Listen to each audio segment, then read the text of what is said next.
On this video, I'm going to try to answer some questions that have come in the channel about paintwork, about tire changing. And I'm going to try to share some pictures of people that have just had some really interesting stories to share, as well as our friend who had a barn find, another friend that bought a Camaro, a 68 Camaro, and people that have had incredible good luck. And I'm happy to hear this, using the information that we share on the channel to make their own enjoyment and passion for motorcycling even more fun. And we try to share that information on the channel. Anybody that's got any information they want to share, please send it to me, and I'll put the address later on in the video, the email address, or just put it in the comments section. And by the way, you can watch this video and all of the newer ones in 4K. Just adjust your device. Started this, I had no idea how popular it was going to be. It grew. It's growing exponentially now. We're getting comments from people all over the world.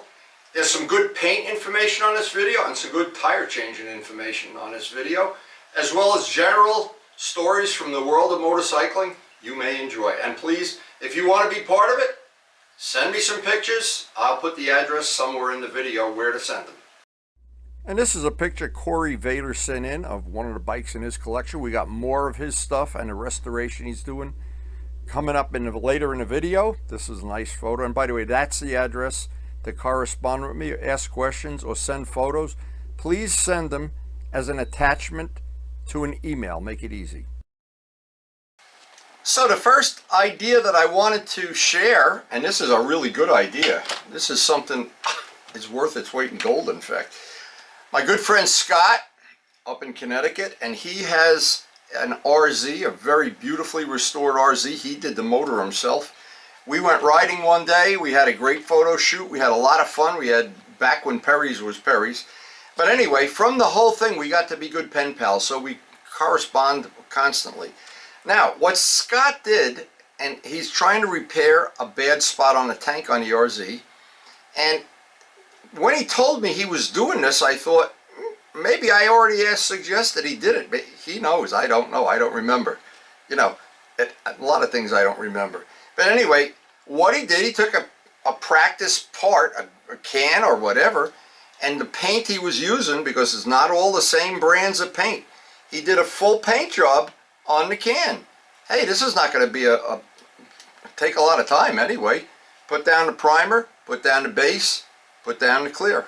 Put some tape on it. Make sure you have good adhesion. If you don't, better to have the can or your practice part go bad rather than the real part. So anyway, what's happened is over the course of the times we've been corresponding, Scott's become a pretty proficient painter, and he showed me some pictures recently of, we had him on a previous video, in fact, of the work he's doing. Looks like it's going to be pretty good. Scott, congratulations. Now, if you're a channel subscriber, you'll know I did a practice wheel. I mixed up some custom paint with custom pigment that I got, and I wanted to see, it was a whole different way of painting a wheel. When I did the MT-09 wheels, I did the first thing, I did an experimental RD wheel. It came out great, and I did the MT-09 wheels. Now, because we were just talking about practicing painting, I thought I'd mention this. And this is something that I suggest everybody do if you're new to working with molding or carbon fiber. I wanted to make this piece when I did the restoration on the 650. I kind of ran out of time. Summer came along and I wanted to ride the bike. Never got to make. This is a rear seat cowl that just snaps right on. Now what happened is I had COVID for about 2 weeks that I had to stay in the house, and I was really not feeling good. I really wasn't feeling like shooting video. And what I did this as a practice part. What I did, I used up some scraps. I used up some of the material I already had in house. I didn't have to buy anything. And I'm actually to the point here where this is ready to buff out in the future. It's drying up. Once it's buffed out, I'll see if I like it on the bike. But this whole thing was a practice part. I may keep it. I may make another one. But what I really wanted to do is make one for the MT-09. Pretty similar shape and everything. And what I'm going to do is make a dedicated set of videos of starting with taking the seat off the bike, putting in every detail, every source of material and stuff, and it'll get lengthy. And you know what? I apologize to the people who always put comments on the channel, your videos are too long and you talk too much and none of it makes sense. Maybe they're right. You never know. But what I wanted to do, because I know there are other people, that this is a great part to start your first practice introduction to carbon fiber 101. I don't think there's anybody out there with any basic skills that wouldn't be able to make this, sand it, get it all smooth, paint. I'll bet you any money Scott could. And anyway, this is a whole thing. Over the winter time when we actually have the shop set up to work, I did this on a fly. I was working on it in the morning an hour, and then I'd go take a nap and take my medicine, and I really wasn't interested in making video at that time because I knew I was going to make the MT09 one, and I will do that one in complete detail. But the way this came out, and I really you never know when you make a practice part. Sometimes you make a practice part, and in the end you go, it's too good to throw that away, or give it to Luciano or whatever. But this looked like it came out better than I thought. It's carbon fiber. It's with West Systems resin, and that paint a couple days from now is going to be ready to buff. Now our friend from out west, Scott, not Connecticut Scott, out west Scott, he got a set of barn finds here, and there's a long story. This went back, we were going back and forth for months how he negotiated the price. Finally wound up getting these, I guess for a fair price, got him on his trailer, got him back to his shop, and he's restored many motorcycles in the past. He's a very competent painter, and this is just after a quick cleanup. And I thought, wow, all that bike to me looks like it needs is a seat and get rid of that fairing, and you got yourself a collector bike there, baby, assuming it runs. And no reason it shouldn't. It's a Honda. They're usually pretty reliable. Just ask Michelle, she'll tell you. But anyway, I'm not a big fairing guy for the Windjammer here. I'd rather have a motorcycle than a sailboat. But anyway, I think this is going to be a great bike. Now, I know the key thing here is Scott knows how to paint. So when he does the final finish on this, I expect to get a lot of pictures, and I guarantee it's going to be awesome. Now, I started this channel roughly 9-10 years ago. It was to share information. The purpose of the whole channel is to share. People send in good tips. I try to pass them on. A lot of the tips I pass on are from other people, of course, and that has grown exponentially over the years. This is, and the reward for me is when somebody sends me an email like this, and this is exactly, I'm going to read this out. Now, a fellow named Philip, and Philip, you know, this is true for a lot of people and a lot of different things. I had suggested that you watch one of Wendy's videos, and if you think if it's in your scope of things to try, you're in a mood to try it, give it a try. What do you got to lose? In this case, it was changing a tire. And I don't remember which video, because we just posted another one recently, but I had that tip of the Windex, which I thought was phenomenal. That in itself is worth watching a whole video for. And warming the tire. Now when Philip was done, this is really, I thought this was pretty cool. He said, I did my first tire change. Bingo! Never have to go to a dealer again. And that whole thing, what happens to dealers in our part of the world here, now maybe in Europe or Australia it's a different thing. You try to book up a tire change in the summer, a lot of times they say, okay, bring it back in 2 weeks. Well, that's half of the summer here. Or whatever. Or sometimes you can get them to do it, I shouldn't say that, but I'm saying they're busiest in the summer, so this is a no-brainer. But anyway, when I find somebody who, and the biggest one we've had, the single biggest video we've had so far is recovering a seat. And every time I post one about, we did a Ducati seat not long ago. Joe Padula did his GS seat with that custom cover. And I think Scott's looking for one of those for his 750 Honda. We'll get into that later. But the covering of a seat for about $10 changes the whole look of a bike. And one example like we just showed, just look at the seat on the bike. And this is not a new one, but the seat would change everything. It's amazing what recovering a seat will do. And Luciano and I have done many of them together. I've done many alone. There's at least 10 of them out on the video. But that's one of the things when I hear somebody that's able to do it, and I do hear that on a regular basis, And I do hear every once in a while somebody will say, yeah, I tried it, I had this problem, and we try to work it out through a couple of emails. And most of the time we do. Every once in a while. So when you're done, you're no worse off than if you didn't try at all. You're never going to be worse off. Just leave the old cover on and go for a ride. Now these photos came in from our friend Dallas in California. He's got one of the cleanest GS 1100Es that I've ever seen. And he picked up a parts bike recently, and I know as an example, just having a part bike is worth its weight in gold. There's always some little trivial thing you need on it, or you can use to test or to diagnose things. Having a parts bike is like gold, and I'm so glad I have mine. And little things like the black chrome exhaust, things that you're definitely not going to buy it new, and sometime if you buy it off eBay, it's worse than what you got. All the little parts that tend to wear out in time, and just having a bike, it's a really secure feeling knowing that when you need a part, you look in your garage and you're, in essence, your own Partzilla. So this is from my good friend Henry Hawk. Henry, I can't tell you how much I enjoy seeing your pictures every day. Virtually every day he sends me pictures from his motorcycle trips. He's gone all over the country. The last ride he went on was 9,000 miles. I bet he took 9,000 pictures. And by the way, I really do appreciate sharing them. I like sharing them on a video, and we're going to put some on here, of course. But anyway, Henry's watching the videos and watching videos for a long time. He comments on them on a regular basis, usually pretty positive. And he says, boy, oh boy, Windy boy, and this is the stuff I hate to hear. He's sorry he spent all the money on the tire changer.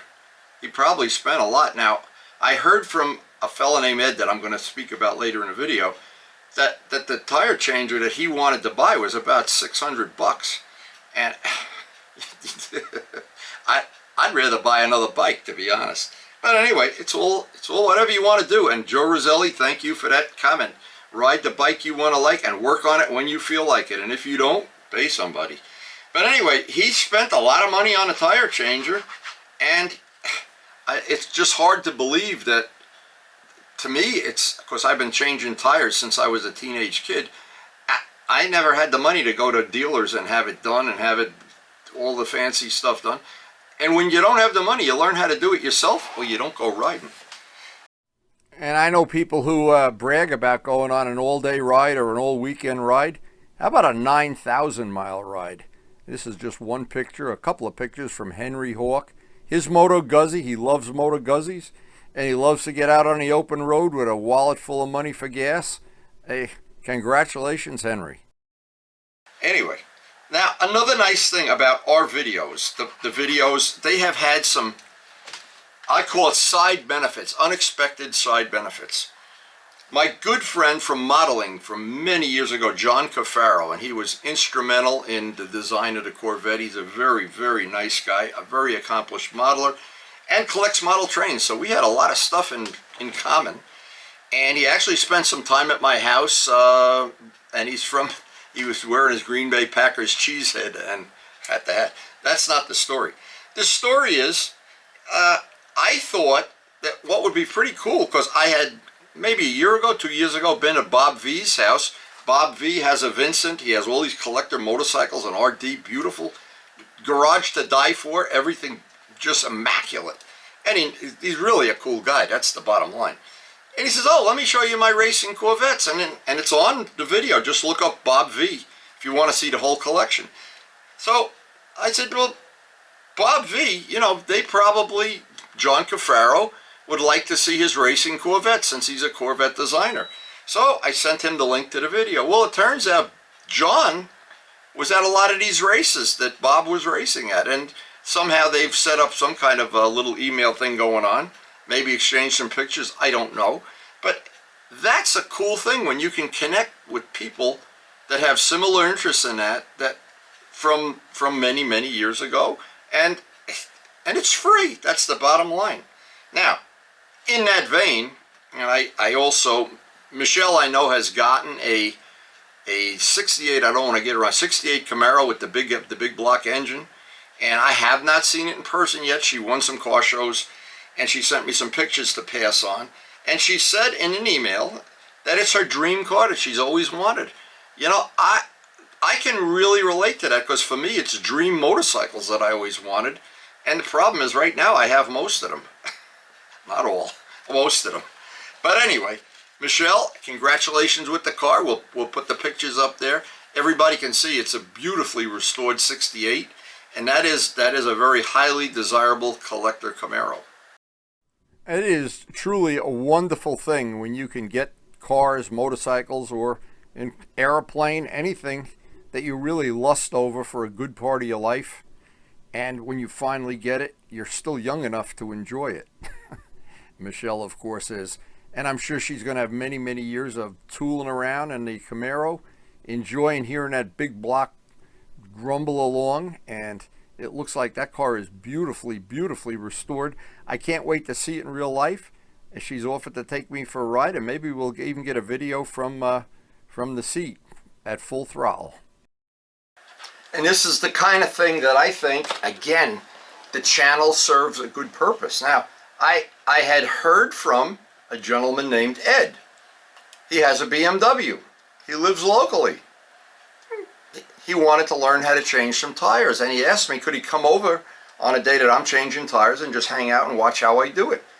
And he was very, very frustrated making appointments at the dealers that he dealt with. They would always tell him to come in a month down the road, 2 weeks, and I don't know what they charge to change tires, but I know it's not $5 anymore. And he said, yeah, it's really going up and everything. So I thought, well, a couple of things right off the bat.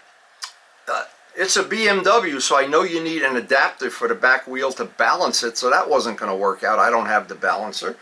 But he made a suggestion that worked pretty good. He said, do you have a spare tire? I got a garage full of tires. So what he did, he brought over a spare BMW rim. He had never changed a tire. Now, he's adjusted his own valves, done a lot of work on a bike. He's a competent mechanic. He knows how to tighten bolts and stuff. But he had never changed a tire. And I said, if you come over here and we just happen to hit a rainy day, bring the rim. I got a tire, and you can practice. That same thing I told Scott, and the same thing I'm doing with that carbon fiber part. Practice. It's a unique concept. Practice. And within 15 minutes, we had the tire on the rim. And then I said, okay, take it off. Well, practice taking it off. And he used a Motion Pro bead breaker, if you figure that out very quickly. Now take the tire home, and that Windex trick is the whole thing. I posted that video. I got wonderful comments on that. Now, the whole thing, if you're willing to spend a rainy day practicing and you have a spare rim and an old tire, if you're going to scratch a rim or if you're going to pinch your finger or do something, it's a good thing to do it. Spend a little time. It's good exercise too. And in the end, when you do, in my case, I've never seen anybody that came over to the shop to either paint something or change a tire or do some polish something that left not knowing how to do it. Because the stuff that we do, the things that you do with motorcycling are all pretty basic things. The painting is pretty basic. There's really no rocket science. We're not building a rocket to the moon or anything, but it's all labor. And so if you're willing to do the labor, and Ed certainly seemed like he was willing to do the labor, it's a no-brainer. You're going to get it right away. Another update from our friend Scott out west, another restoration he's working on. This one looks like it's coming out pretty good. And he seems like, since he's learned how to paint, and I know that's the biggest part of this whole thing, and he's been real good about learning how to polish up, get the rust off of stuff. And by the way, Ray has a bike that he's working on now that I don't have pictures of it yet, that he's busy getting the rust off right now as we speak. And some pictures of progress on Corey Vader's Thunder Ace restoration. Now, I have a particular interest in this. I've seen pictures all along the way from when and here it is really chewed up and having to make parts fit, and just a lot of work at this point in time. And thank you, Corey, for sharing, because a lot of people have to see, number one, that you can do this. You don't have to run out and buy new parts as long as you're willing to do the labor. If you're willing to do the labor, especially over the winter, Over the winter, a lot of people don't even ride in the winter. You can take the whole bike apart and do all this work. And that's what we try to do in the shop, of course. Now this looks like, at the end here, when he's got the part all done, I don't think you can buy a part that good off of eBay. And certainly when you restore it yourself, Corey, congratulations. I'm sure you have a lot of satisfaction. And it's especially rewarding when you get a part that you know you're not just going to be able to replace the part, and you can bring it back to life and make it look as good as new. And most of the time that I see people working on these things, they get fanatical, and at the end of the job, and Corey, congratulations again, they're better than new.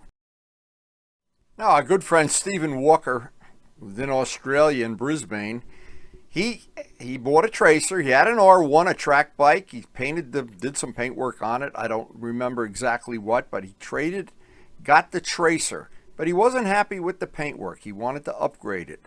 I suggested, get the Harbor Freight gun, get the cheesy gun, and buy plenty of compound and drink plenty of coffee.